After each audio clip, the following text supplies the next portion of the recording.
Étudions la Bible en ligne. La preuve irréfutable que Dieu est amour. Amour, un Dieu qui aime. Car Dieu a tant aimé le monde, qu'il a donné son Fils unique, afin que quiconque croit en lui ne périsse pas, mais qu'il ait la vie éternelle. Jean 3 verset 16.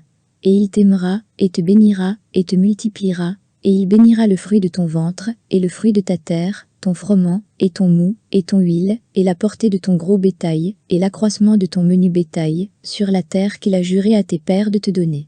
Deutéronome 7 verset 13. L'Éternel ouvre les yeux des aveugles, l'Éternel relève ceux qui sont courbés, l'Éternel aime les justes. Psaume 146 verset 8. La voix du méchant est en abomination à l'Éternel, mais il aime celui qui poursuit la justice. Proverbe 15 verset 9. Car, comme un jeune homme épouse une vierge, tes fils t'épouseront, et de la joie que le fiancé a de sa fiancée, ton Dieu se réjouira de toi. Ésaïe 62 verset 5. L'Éternel, ton Dieu, au milieu de toi, est puissant, il sauvera, il se réjouira avec joie à ton sujet, il se reposera dans son amour, et il s'égayera en toi avec chant de triomphe. Sophonie 3 verset 17. L'Éternel m'est apparu de loin, je t'ai aimé d'un amour éternel, c'est pourquoi je t'attire avec bonté. Jérémie 31 verset 3. Je guérirai leur abandon de moi, je les aimerai librement, car ma colère s'est détournée d'eux. Osée 14 verset 4. Et je me réjouirai en eux pour leur faire du bien, et je les planterai dans ce pays, en vérité, de tout mon cœur, et de toute mon âme. Jérémie 32 verset 41. Mais Dieu, qui est riche en miséricorde, à cause de son grand amour, dont il nous a aimés, alors même que nous étions morts dans nos fautes, nous a vivifiés ensemble avec le Christ, vous êtes sauvés par la grâce, et nous a ressuscités ensemble, et nous a fait asseoir ensemble, dans les lieux célestes dans le Christ Jésus, afin qu'il montrât dans les siècles à venir les immenses richesses de sa grâce, dans sa bonté envers nous dans le Christ Jésus. Éphésiens. En ceci est l'amour, non en ce que nous ayons aimé Dieu, mais en ce que lui nous aima, et qu'il envoya son Fils, pour être la propitiation pour nos péchés. 1 Jean 4 verset 10. Et nous avons connu et cru l'amour que Dieu a pour nous. Dieu est amour, et celui qui demeure dans l'amour, demeure en Dieu et Dieu en lui. 1 Jean 4 verset 16. Nous l'aimons, parce que lui nous a aimés le premier. 1 Jean 4 verset 19. Et je leur ai fait connaître ton nom, et je le leur ferai connaître, afin que l'amour dont tu m'as aimé soit en eux, et moi en eux. Jean 17.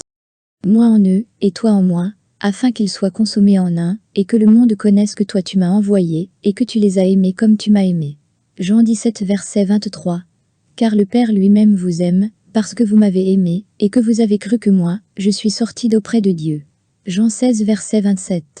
Or notre Seigneur Jésus-Christ lui-même, est notre Dieu et Père, qui nous a aimés, et nous a donné une consolation éternelle, et une bonne espérance par grâce, veuille consoler vos cœurs, et vous affermir en toute bonne œuvre, et en toute bonne parole. 2 Thessaloniciens 2 verset 16, 17. L'épreuve de cet amour dans l'incarnation du Seigneur Jésus, et dans son sacrifice sans égal en notre faveur, sont tellement fortes et impossibles à remettre en question, que seule une rébellion obstinée oserait en douter. Oui, Dieu est amour. C'est sa nature elle-même, et en conséquence, il aime. Ce n'est pas l'ardeur, avec laquelle j'y réagis, qui détermine le fait qu'il m'aime ou non. Il m'aime parce qu'il est amour, sans que ce soit lié à quoi, que ce soit en moi qui attire un tel amour. C'est pourquoi je le crois, car il est véritable. Et parce que je le crois, je demeure dans l'amour, je demeure en Dieu, et Dieu en moi. C'est demeurer en permanence dans l'amour, parce que c'est l'amour permanent du Dieu éternel. Quiconque le refuse, refuse pour lui-même tout droit à cet amour, et en rejette tous les bienfaits.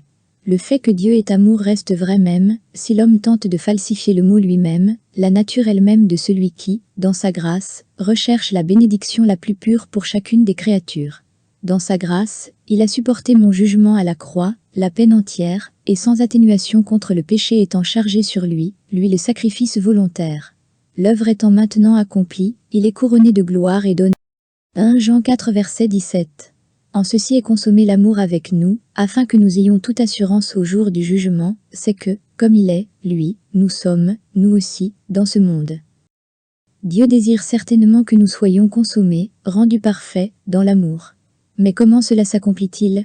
C'est en connaissant, et en croyant l'amour que Dieu a pour nous, c'est-à-dire en reconnaissant pleinement le fait que l'amour de Dieu pour nous, la connaissance de cet amour sans réserve, qui ne peut changer, donne de l'assurance même, quant au jour du jugement. Dieu, dans son amour pur, a donné son Fils pour qu'il supporte, de manière pleine et absolue, le jugement qui m'était destiné. Le jour du jugement n'est alors plus une occasion de crainte quelconque. L'amour de Dieu est trop grand pour me permettre de conserver un instant la pensée que le jugement pourrait peut-être m'atteindre. Son amour a œuvré de telle façon qu'il est le même envers moi qu'envers son propre Fils. Comme il est, lui, nous sommes, nous aussi, dans ce monde. Quelle affirmation extraordinaire avec des mots si clairs et simples. Christ n'est-il pas maintenant complètement à l'abri du jugement? Dans sa grâce, il a porté cela sur la croix du calvaire, le châtiment entier, et sans allègement contre le péché étant placé sur lui, le sacrifice volontaire. L'œuvre étant maintenant terminée, il est couronné de gloire et d'honneur, exalté à toujours, ayant aboli la mort en triomphant sur elle. Et quant au jugement, le croyant, même maintenant dans ce monde, est comme il est, lui, au-delà de toute possibilité de jugement, accepté en justice et en joie devant la face du Père, une place présente et permanente de bénédiction sans mélange. La certitude, pour un enfant, de l'amour sincère et permanent de ses parents lui donne confiance. Il n'y a pas d'élément de crainte dans cette relation filiale.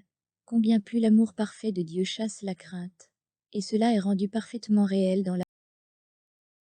Merci pour votre attention, nous serons ensemble dans la prochaine étude. Et n'oubliez pas de méditer tout seul. Au revoir.